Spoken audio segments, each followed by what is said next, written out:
Greetings, everybody. Here we are again. Today we're looking at a composition which I titled Fathers, Sons, and Brothers, number 1. I did this in 1999, a painting I'm very proud of.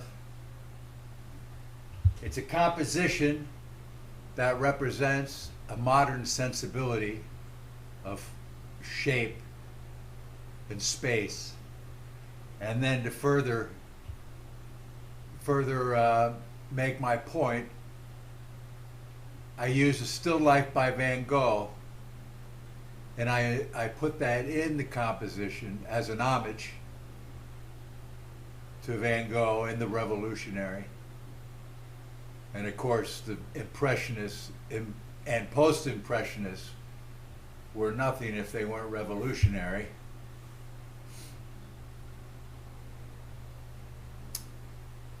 And the composition is interesting. It's got a number of panels on the background, and the still life with the angle of the table in the foreground.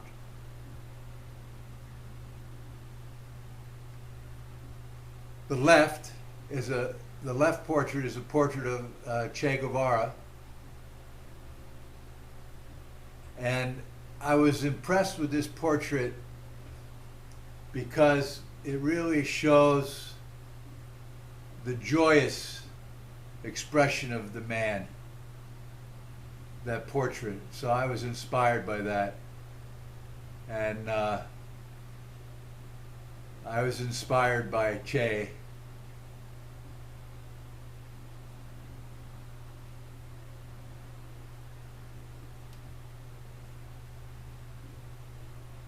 Anyway, here we have a portrait of Vincent. Vincent, of course, was a revolutionary, a cultural revolutionary.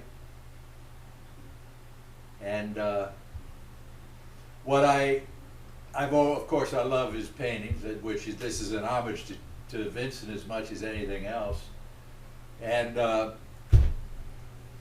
here, if you want to take the time, you can look at the self-portrait of Vincent that I painted this from, and you'll see that I transpose it into a completely different key of tonality and color passages.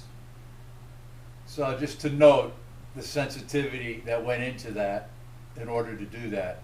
And of course, again, the painting represents what I call the aesthetics of spontaneity, allowing the beauty of the medium to shine forth without kind of bowing down to the demands of the technical in terms of a finished neoclassical kind of presentation, which I abhor, if you need to know the truth, and consider to be a somewhat adolescent approach to art.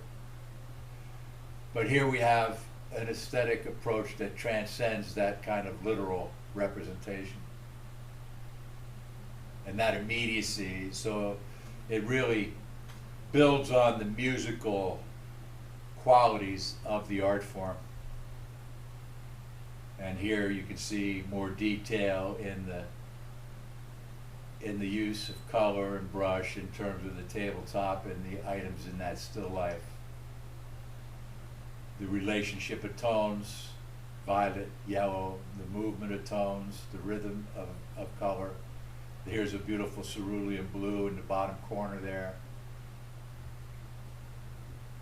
And this beautiful blue-violet shadow, the deep blue and violet of that coffee pot. And over here on the right, we have a partial portrait of my teacher and master in the art, Antonio Salemi, 1892 to 1995, who I consider to be as important to the 20th century as Cézanne was to the 19th century and the 20th century artists. Tony lived and expressed himself throughout the entire 20th century, basically. He died in 1995 at the age of 102, working his entire life as an artist. And so that harkens back to the title, Men Who've Inspired Me. They're all fathers, brothers, and sons of culture and humanity, wanting the best for people. And I think it's just a really great composition. I think it's very clever and entertaining to take the still life of Van Gogh and use it in this way, and keep, it's different, it's the same. And that's that. Well, I think I'll stop there just because we've looked at it all. And God bless you. Have a great day.